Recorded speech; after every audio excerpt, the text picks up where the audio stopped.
conscious of a constant psychological discomfort and this consistent negativity. One who always tries to look backwards, and I can see it. It's right there on the mirror-like surface, like you just try to reflect your life, and that way it'll always stay perfect, but you can't even remember who you are anymore, and that can only get worse. And recycled shells of culture goes to the past bad idea. They don't make a base of any substance to substantiate a movement or create a new way of thinking or change any of the problems around you. They simply reinforce ideas like comfort and the need for competition and betterment, as if you're not already the most amazing example of you that there is. And how do they put up your accomplishments against those of your peers? And they say, well, you know, you're not quite doing as well as this guy over here. You know, he's got a big house and car and he makes $90,000 a year, and he's the perfect example of happiness, successful and fearless. And when he gets home at night to his wife and his 3 perfect kids, he doesn't communicate with any of them. He just tells her she's worthless and has a brandy on ice and tries to decide which one to hit first, because it's the only way you can feel like a man after he sucks dick all day at work. And as much fun as that all sounds, I think I'd rather just be happy. I think I'd rather decide who I'll be instead of letting them tell me, because that's not a life, that's a time bomb of disappointment and misery. And if it doesn't blow now, it carries through the kids, the involuntary recipients of an absolutely ridiculous game to always strive to beat those that are out and down, to always have to best their fellow man at everything,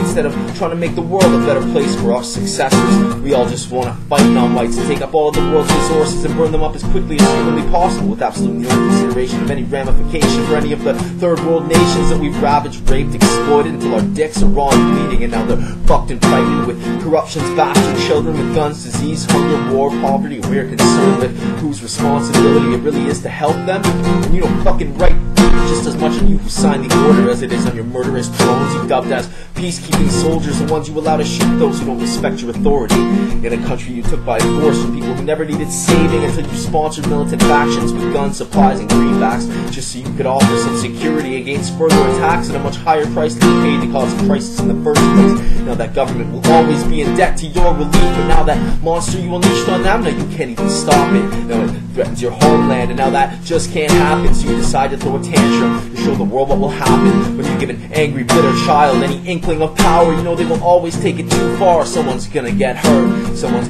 gonna start crying, someone's gonna get dirt kicked up in their face and told they're nothing but second-class citizens. Whether it's a war on drugs or a war on terrorism, it's really a war on personal freedom dressed up in wolf's clothing, inflicted like a pestilence upon the sheep it's supposed to be protecting. If you can't imagine the horrors that they're conjuring overseas, you can surely appreciate the bullshit that they're trying to pull here. At least they're honest to the other people that they're trying to suppress.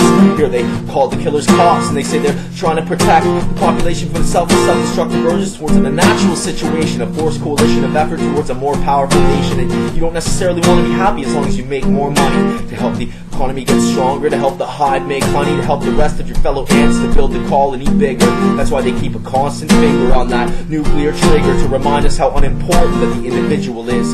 Just as long as our civilization keeps us all fenced in and undesirables out, free thought, creativity, enlightenment, enemies of a system based upon voluntary enslavement. But there isn't a single day when I don't wake up and feel incredibly grateful that I was born in a democratic country so close to the border of the most powerful nation on the face of the goddamn planet. The big angry American bullies, the ones you always want to stay friends with, but it comes at the cost of watching them hold the little guys down, of helping them bomb grammar schools at the edge of small Arab towns, and of helping them build munitions to sell to struggling new nations, and letting them tell us how we're going to react to the international situation, and backing them up in any event of a military persuasion, whether it's an all-out war on some superpower nation or the biased policing of countries half the size of Nova Scotia. We protect them from bullets by holding the guns to the heads of their soldiers, but this isn't about who's right or wrong. I think you're all fucking guilty. I think we all need to be tried for crimes against humanity, but not so much as a noun, as a concept like time or love or charity. Now the common misconception is that it costs blood to be free, but I think we can do alright if we can just strive towards brotherhood, do away with petty squabbling, allow all points to be understood, and if we can try to live upon the earth a little more ecologically minded, try to build our homes a little smaller, try to grow gas and coal and oil behind us, and maybe have a little less impact on the world around you, unless it's in a social manner, try to change minds and open them up to things they will never allow themselves to realize in the first place.